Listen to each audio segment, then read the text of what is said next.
नमस्कार, मैं हूं प्रीति सिंह। आप देख रहे हैं संस्कृति यात्रा। संसद टीवी पर एक ऐसा कार्यक्रम जो आपको जोड़ता है भारत की सांस्कृतिक विरासत, कला, परंपराओं और लोक जीवन से। हर हफ्ते हम आपको लेकर चलते हैं एक नई सांस्कृतिक यात्रा पर, जहां इतिहास बोलता है और परंपराएं जीवंत हो उठती हैं। भारतीय दर्शन एक ऐसी अखंड ज्योति के समान है जो कि हजारों वर्ष पहले प्रज्वलित की गई और समय समय पर असंख्य विद्वानों ने अपनी विद्या और ज्ञान की आहुति देकर इस ज्योति को अखंड रखा। भारतीय दर्शन के प्रचार प्रसार में कई महान ऋषियों, संतों और आचार्यों ने अपना पूरा जीवन समर्पित कर दिया। इसी क्रम में आचार्य अभिनव गुप्त का योगदान उल्लेखनीय है। वो कश्मीर के महान शैव दर्शन शास्त्री, कवि, नाटककार और संगीतज्ञ थे। कश्मीरी शैववाद के प्रमुख विद्वान आचार्य अभिनव गुप्त ने भारतीय दर्शन और तंत्र शास्त्र में अत्यंत महत्वपूर्ण योगदान दिया। उनके अनगिनत प्रसिद्ध ग्रंथों में तंत्रा, लोक और अभिनव भारती भी शामिल है। जहां एक और तंत्र लोक कश्मीरी शैववाद का एक प्रमुख ग्रंथ है जिसमें तंत्र योग और दर्शन का विस्तृत वर्णन है, तो वहीं अभिनव भारती भरत मुनि के नाट्य शास्त्र की सरल व्याख्या है। आज के विशेष में देखिए आचार्य अभिनव गुप्त पर बनी फिल्म काश्मीरीय महामाहेश्वर, आचार्य अभिनव गुप्त के कुछ अंश।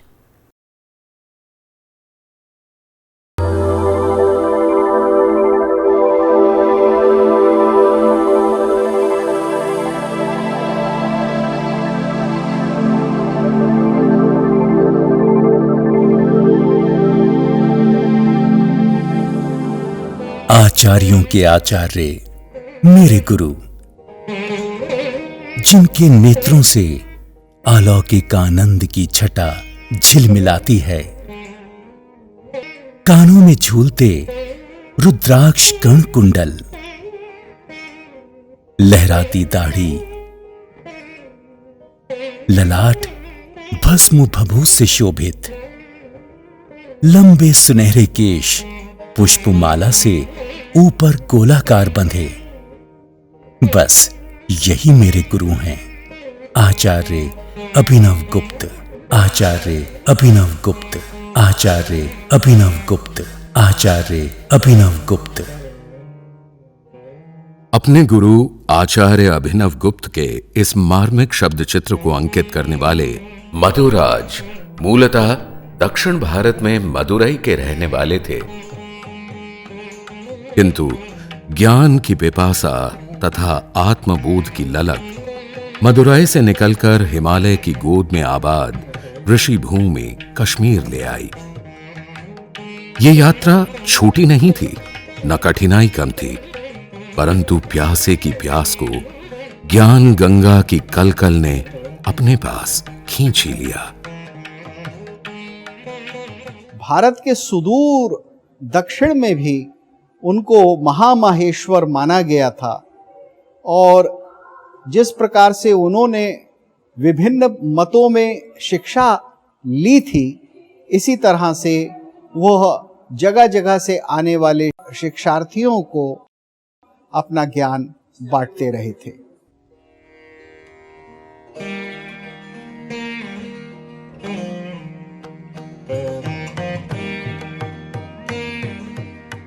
आचार्य अभिनव गुप्त ध्यान मग्न होकर ज्ञान के सागर से अमूल्य एवं अतुल्य मोती निकालकर अज्ञान का अंधकार दूर करने की राहें प्रकाशित करते रहे। उनका व्यक्तित्व एक ज्ञान का स्रोत था जिसने त्रिक दर्शन, नाट्यशास्त्र तथा सौंदर्य शास्त्र को सहज सरलता प्रदान कर नए आयाम दिए। उनकी प्रतिभा, ज्ञान तथा दार्शनिक दृष्टिकोण ने उनको जीवन काल में ही एक अवतार स्वरूप बना दिया। ऐसे भी बहुत आस्थावान हैं जो आचार्य अभिनव गुप्त को स्वयं भैरव का एक रूप मानते हैं। मान्यता यह है कि अभिनव गुप्त के पूर्वज अत्रि गुप्त 8वीं शताब्दी में कन्नौज प्रांत में रहते थे। जब कश्मीर नरेश ललितादित्य मुक्तापीड़ ने 740 ईस्वी में कान्यकुब्ज प्रदेश पर आक्रमण कर उसे जीता, तो वापसी पर एक विद्वान अत्रि गुप्त को भी अपने साथ लाए। लगभग 200 वर्ष बाद 10वीं शताब्दी के मध्य यानी 940 और 950 ईस्वी के बीच इसी यशस्वी कुल से अभिनव गुप्त का जन्म हुआ। अभिनव गुप्त के पिता का नाम श्री नरसिंह गुप्त तथा माता का नाम था विमला, जिन्हें वे अपने ग्रंथों में श्रद्धा से विमल कला के नाम से भी स्मरण करते हैं। श्री नरसिंह गुप्त स्वयं शैव दार्शनिक होने के अतिरिक्त व्याकरण के आचार्य भी थे, अतः अभिनव की प्रारंभिक शिक्षा दीक्षा घर पर ही हुई। श्री अभिनव गुप्त ने तंत्र दर्शन के महान ग्रंथ तंत्रालोक के आरंभिक श्लोक के माध्यम से सदियों से चली आ रही इस परंपरा को नकारा कि रचना का प्रथम श्लोक इष्ट देवी की वंदना से करना चाहिए। उन्होंने तंत्रालोक का शुभारंभ माता पिता की वंदना से किया, जिन्हें वे किन्हीं देवी देवता से कम नहीं मानते थे। माता पिता के प्रति आदर और निष्ठा वे यूं व्यक्त करते हैं कि पिता को पंचमुख गुप्त तथा माता विमला को महाजननी का नाम देते हैं। Tantraloka, he wrote, he didn't write, he spoke, he explained, and his disciples were noting down. They took us like a Yes. scribe. Yes, scribe. Like a scribe. Yes. And any in- other book in- that in you were? 37 days. In 37 days. 37,000 shlokas. अभिनव गुप्त रचित भरत मुनि के ग्रंथ नाट्य शास्त्र पर उनकी विस्तृत टीका अभिनव भारती नाट्य जगत में वही महत्व रखती है जो महत्व तंत्रालोक को त्रिकशैव दर्शन में हासिल है। एक बात तो बड़ी स्पष्ट हो जाती है कि वह अपने समय से बहुत आगे देखते थे और आज के समय में जितनी भी समस्याएं हमारे सामने हैं, कहीं ना कहीं उनके ग्रंथों में उस पर विचार मिलता है।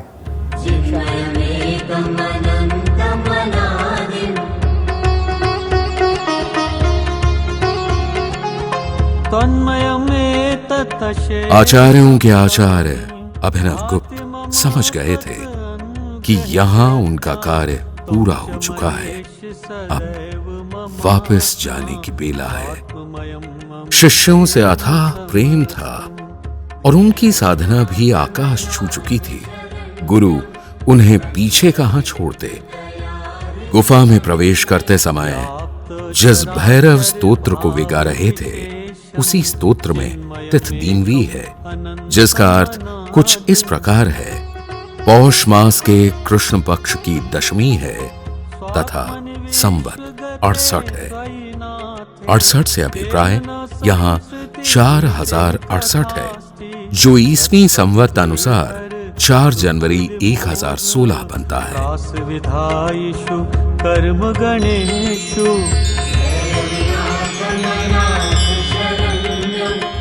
यह प्रकाश सदियों पहले यहीं से निकला था। इतिहास साक्षी है, कितने ही लुटेरे शासक रूपी दानव आए, लूटपाट, बर्बरता, तोड़फोड़, क्या क्या नहीं हुआ, लेकिन ये अमर अमिट प्रकाश पूरे विश्व में आंधियों को चीरता हुआ फैलता ही गया और ये विस्तार आज भी जारी है। भीषण भैरव शक्तिमयो। सच में भारतीय दर्शन और कला के क्षेत्र में आचार्य अभिनव गुप्त का योगदान अनमोल है। आइए आगे बढ़ते हैं अपने अगले पड़ाव संवाद की तरफ। आज हम आपके सामने ला रहे हैं एक विशेष साक्षात्कार, एक ऐसी अद्वितीय विभूति से जिन्होंने अपने जीवन को कथक नृत्य की सेवा में समर्पित कर दिया। हम बात कर रहे हैं भारत की नृत्य साम्राज्ञी पद्मश्री श्रीमती सितारा देवी जी की। कथक को विश्व मंच पर पहचान दिलाने वाली ये कलाकार सिर्फ एक नृत्यांगना नहीं, बल्कि भारतीय परंपरा और संस्कृति की चलती फिरती मिसाल थीं। आज हम उन्हीं से कुछ विशेष बातें जानेंगे, उनके जीवन, संघर्ष और कला के सफर के बारे में। पंडित सुखदेव महाराज की सुपुत्री और शिष्या, जिन्हें खुद रविन्द्रनाथ ठाकुर ने नृत्य साम्राज्ञी की उपाधि दी थी, उन्होंने अपनी कला से ये सिद्ध कर दिया कि भारतीय नृत्य केवल मनोरंजन नहीं, बल्कि आत्मिक अभिव्यक्ति है। तो आइए अगले क्षणों में हम सभी मिलकर नमन करते हैं उस सितारा देवी को जो आज हमारे बीच ना होकर भी हमारी यादों में चमक रहा है।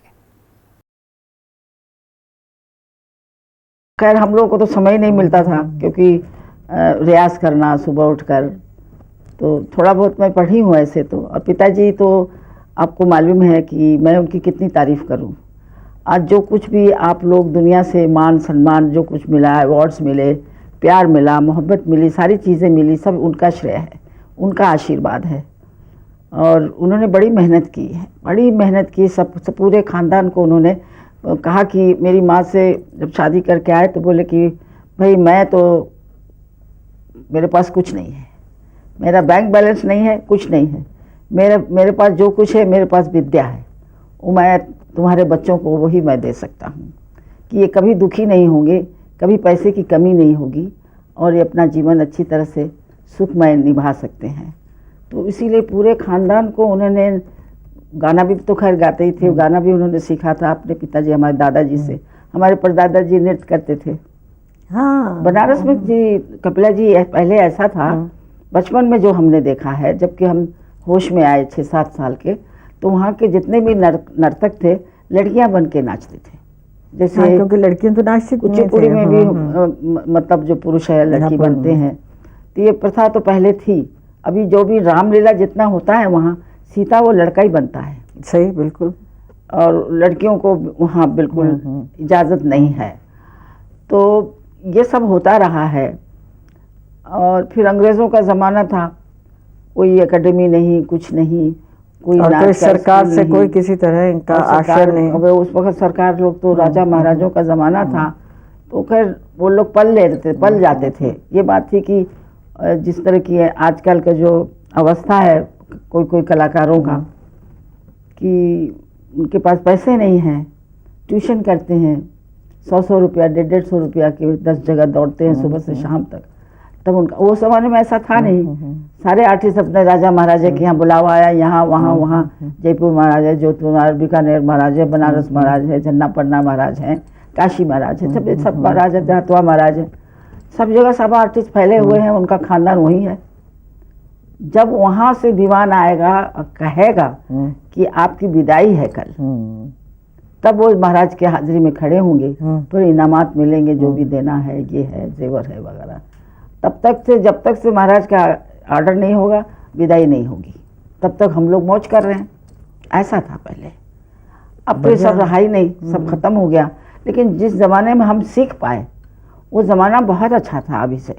लेकिन सितारा जी, जब आप बनारस से बम्बई गई तो फिर वहाँ तो दूसरी तरह का वातावरण था। बिल्कुल नहीं, वहाँ भी अच्छा था। ये अब ऐसा आप कैसे लगा आपको शुरू में और अब कैसा लगता है? बम्बई में ये जैसे भरतनाट्यम, कथक, ये सब कुछ था नहीं। कुछ नहीं था। आज मैं 62 साल की बात कर रही हूँ। मैं आई हूँ 12 साल की उम्र में, तालीम के साथ साथ घसीटे गए हैं। तो यहाँ से एक उनका नाम था अपना, कुछ पिक्चर बन रही थी, उषा हरण। तो क्या धार्मिक पिक्चर हम लोग सब बना ही रहे, पहले बहुत बनता था। तो बोले भाई नाच गाना नहीं है, शास्त्रीय गाना तो था महाराष्ट्र का, लेकिन भाई नाच वाच नहीं है, राधा कृष्ण नाचे, वो नाचे, शिव नाचे। तो निरंजन शर्मा थे, वो बनारस के थे। कहे भाई हमने सुना है कि ये सुखदेव महाराज की लड़कियां नाचती हैं, तुम बनारस जाओ, अपने असिस्टेंट को भेजा। अब जाकर पता लगा कि मोहल्ले में देखो, अगर उनमें से कोई लड़की आती तो उसको लेकर आओ, और लड़की छोटी चाहिए, क्योंकि हीरोइन उनकी थी सुल्ताना करके, जुबैदा की बहन, बहुत सुंदर। कहे ठीक है, कहीं पहुंच गए वो। तो उस वक्त हम रियाज कर रहे थे, पिताजी नचा रहे थे, तो आए तो बंद हो गया। बम्बई, अरे बाप रे, बम्बई का आदमी आया है। और पूरे हलचल मच गया, बैठिए बैठिए बैठिए बैठिए, पानी नाश्ता। अरे नहीं आप रहने दीजिए, इस बच्चे को नचाइए ना, हम इसका डांस देखेंगे। खैर पिताजी ने फिर नचाया। कहें देखिए हम किस लिए आए हैं कि हम इस बच्ची को बम्बई ले जाना चाहते हैं, और पिक्चर में ऐसा रोल है कि एक 12-13 साल की लड़की है, हंसती खेलती भागती है, हीरोइन का दिल बहलाती है, नाचती है, उससे मजाक करती है, चंचल लड़की, ऐसा चाहिए मुझको। पिताजी बोले कि ये अभी तो इतनी छोटी, तालीम दे रहे हैं हम, इसको सिखा रहे हैं। कहे वहाँ भी तालीम दीजिए, आपको बहुत बड़ा फ्लैट मिलेगा, सब जो भी चाहिए आपको सुविधाएं सब मिलेंगी आपको। तो कहे ठीक है। तो नंदा दीदी ये लोग सब जवान जवान थे, कहे आपकी बेटियां इन लोगों को भी ले चलिए तो हीरोइनें बन जाएंगी जाते ही। कहे अच्छा। तो यानी 13 आदमी आए यहाँ बम्बई, पूरा खानदान आया हमारे साथ। तो फ्लैट सब कुछ, और मंथली क्या दिया उन्होंने, 400 रुपया महीना उस टाइम। उसमें बहुत बड़ी रकम। 1 रुपये में खानदान का खाना बनता था, और ट्रेन का किराया था 6 रुपये। तो हम लोग सब आ गए फ्लैट में, रहने लगे। और गाने में उन्होंने सिद्धेश्वरी बाई को बुलाया।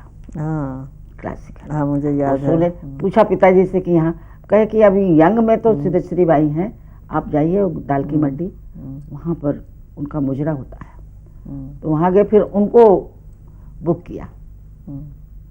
तो पहले आपने फिल्म कौन सी इसी में? पहले जो फिल्म हुआ उषा हरण। उषा हरण में बस यही सही रोल था, गाना था, भागना दौड़ना नाचना वाचना। अब वो होते ही तो वहाँ पूरे बम्बई में हल्ला हो गया कि ये कौन सा नाच है, ये लड़की नाचती है। फिर ओपेरा हाउस में प्रोग्राम देखने आए, वहाँ नाचे। कहीं ये तो नाच बिल्कुल अलग लगता है, क्या कहा है, हम लोगों ने नहीं देखा। तो मेरे पिताजी ने कहा ये कथा नृत्य है, हमारा राधा कृष्ण का ये सब नृत्य है, शिव पार्वती का है, वो सब ये नृत्य है, भले हमको यही सब चाहिए। तो फिर काम करने लगे, तो छोटा छोटा रोल मिलने लगा मुझे, छोटे छोटे, कभी डांस कर रही हूँ उसमें, तो इसमें करते करते करते करते जब मैं 14-15 साल की हुई तो हीरोइन बन गई। इस तरह से वहाँ रह गए। आपकी सबसे प्रिय फिल्म कौन सी है? हमें अवॉर्डेड फिल्म है हमारी वतन महबूब खान की, महबूब साहब की। उसमें अपना उस वक्त की स्टार लोग के, विभो उनका नाम, कुमार विभो को खूब जानते थे। विभो का आप जानती हैं, हाई पाकिस्तान। कुमार जो पूरन भगत में काम किए थे, सुपरस्टार, वो हीरो थे। एक माया बनर्जी थी लड़की, वो थी, मैं थी उसमें। तो 3 हीरोइनें थी। मैं उस वक्त 14 साल की थी उस पिक्चर में। तो बेस्ट एक्टिंग का मुझे अवार्ड मिला है, अभी रखा हुआ है अवार्ड। बहुत और बढ़िया। सोने का अवार्ड। सोना 22 रुपये तोला था, 12 ग्राम। तो सोने का अवार्ड मिलता था। फिर महबूब खान की दूसरी पिक्चर उनकी अपनी बनी नजमा, उसमें बेस्ट एक्टिंग अवार्ड मुझे मिला। 2 पिक्चरों में मुझे एक्टिंग अवार्ड मिला है। और जो भी मान मिला है आप लोगों ने सबने दिया है, वो तो आपके सामने ही है। कि जो साहित्य को स्वर से बांध के और उसमें उसको फिर ताल से बिल्कुल करना, बिल्कुल, जो कि आप पढ़ंत भी वैसी करती हैं। एक करके आप यहाँ भी। अच्छा, और जो उनके जितने भी अभी राधा कृष्ण का पोएम ऐसा लिखा है उन्होंने। हाँ, बताइए ना, कुछ सुनाइए ना। कि अब याद है कुछ? हाँ, याद तो है। और क्योंकि नाचती नहीं है तो बीच में भूल भी जाती है। ठीक है, वो बैठे बैठे आता भी नहीं है, वो खाली जब पाँव चले तब आते हैं। एक कितना अच्छा है, कोई यहाँ दिल्ली में करती है, पुरानी करना भी करके गई हैं, उमा शर्मा भी करती है, लेकिन नाम नहीं लेते हैं ये लोग। देखिए कितनी गलत बात। आप देखिए, जबकि पिताजी का सारा ये तो शंभू महाराज से जब सिखाने गए नंदा दीदी को, क्योंकि शंभू महाराज का भाव बड़े अच्छा था आंखों का, तो पिताजी खुश होकर देखकर कहे क्या बात है, सुभान अल्लाह, क्या आंखों का भाव आप करते हैं। भले हमारी चीज तो सीख ही रही है, आपकी अदाएं भी सिखाइए हमारे बच्चों को। कहते भैया क्या बात करते हैं, ये तो हमारी बेटियां लगती हैं, हम थोड़ी अपने घर वाले। कहे नहीं, हम बिरादरी से बाहर हैं, अब आप लोगों में हम लोग नहीं हैं, बेधड़क सिखाइए आप। तो शंभू महाराज से शुरू किया सिखाने के, जैसे गत निकाह साहब बोली है ना, ये सब उनकी देन है।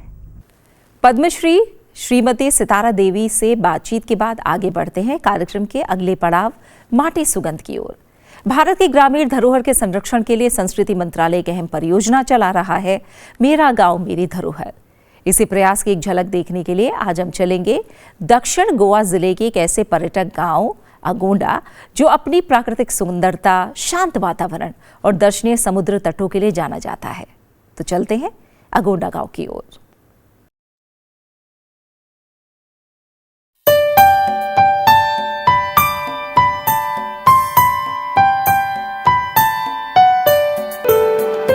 अगोंडा साउथ गोवा में स्थित खूबसूरत गांव है। यह अपनी बेहद प्राकृतिक सुंदरता और शांत वातावरण के लिए प्रसिद्ध है। गांव में कोंकणी, मराठी, अंग्रेजी भाषा बोली जाती है। यहाँ बनी पक्की सड़कें इसे समस्त भारत से जोड़ने का काम करती हैं। यहाँ बने विद्यालय यहाँ के शिक्षा स्तर में निरंतर सुधार कर रहे हैं।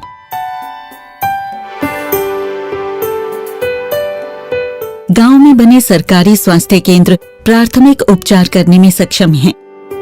गांव कृषि प्रधान है। यहाँ मुख्य रूप से धान और काजू जैसी फसलें उगाई जाती हैं। गांव के लोग मछली पालन भी करते हैं। कई लोगों की गांव के मुख्य बाजार में दुकानें हैं।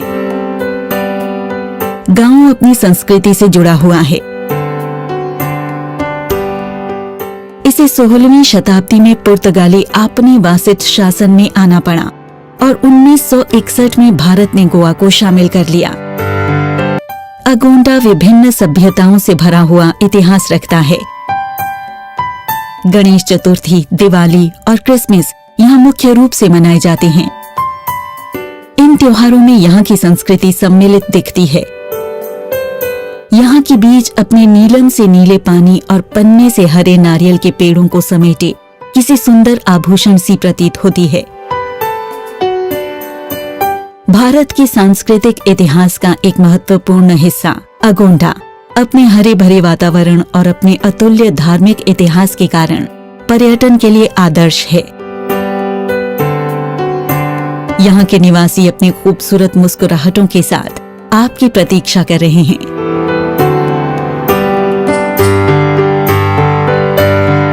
तो ये थी आज की हमारी संस्कृति यात्रा। आशा है आपको पसंद आई होगी। इस कार्यक्रम को लेकर आपके सुझाव हमारे लिए बेहद महत्वपूर्ण है, इसलिए अपने सुझाव हमें जरूर भेजें। हमारा ईमेल आईडी है sanskriti.ignca@gmail.com।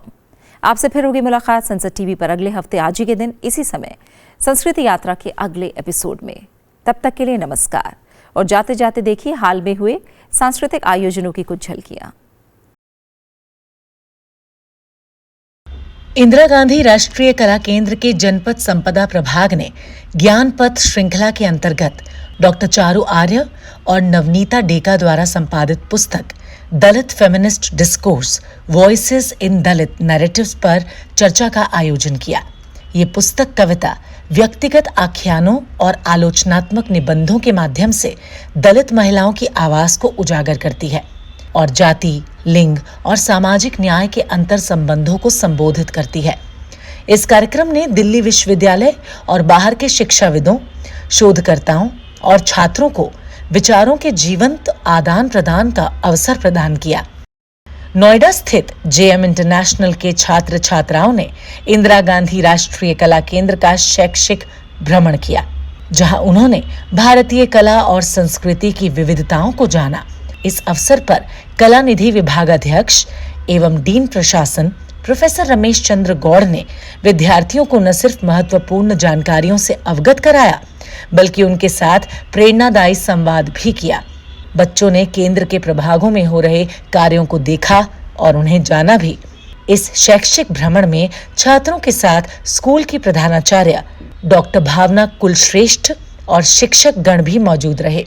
शैक्षिक और सांस्कृतिक ज्ञान से परिपूर्ण इस अनुभव के अंत में भी सभी छात्रों ने एक स्वर में एक देश एक धड़कन अभियान का समर्थन कर राष्ट्रीय एकता पर संदेश दिया। इंदिरा गांधी राष्ट्रीय कला केंद्र के क्षेत्रीय केंद्र त्रिशूर में नाट्य शास्त्र पर एक व्याख्यान का आयोजन किया गया, जिसमें वक्ताओं ने नाट्य शास्त्र को लेकर अपनी अपनी बात रखी। इस दौरान विभिन्न मुद्राओं को भी प्रस्तुत करके दिखाया गया। भरत मुनि द्वारा रचित नाट्य शास्त्र हमारे प्राचीन ग्रंथों में से एक अद्वितीय ग्रंथ है। ये न केवल भारतीय नाट्य कला का मूल आधार है, बल्कि संगीत, नृत्य, अभिनय और सौंदर्य शास्त्र पर समग्र दृष्टि भी प्रदान करता है। ये ग्रंथ हजारों वर्षों से कलाकारों और दर्शकों का मार्गदर्शन करता आया है। इंदिरा गांधी राष्ट्रीय कला केंद्र और यूनेस्को में नई दिल्ली कार्यालय के सहयोग से एक ऐतिहासिक अंतर्राष्ट्रीय संगोष्ठी का आयोजन किया गया। संगोष्ठी का विषय था UNESCO memory of the world in south Asia, issues and challenges. इस संगोष्ठी में दक्षिण एशिया में दस्तावेजी धरोहर के संरक्षण से जुड़े प्रमुख मुद्दों और चुनौतियों पर गहन चर्चा हुई।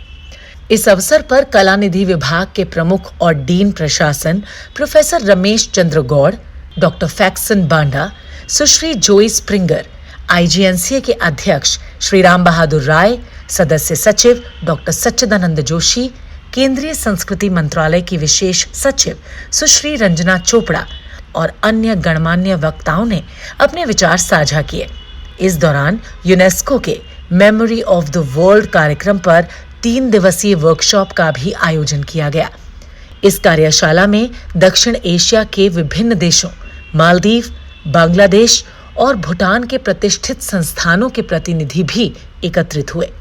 कार्यक्रम का उद्देश्य था दक्षिण एशिया की अमूल्य दस्तावेजी धरोहर को संरक्षित रखने के लिए साझा रणनीतियां विकसित करना और अंतर्राष्ट्रीय सहयोग को बढ़ावा देना। दक्षिण एशिया की सांस्कृतिक स्मृति को संजोने की दिशा में ये एक सार्थक पहल है।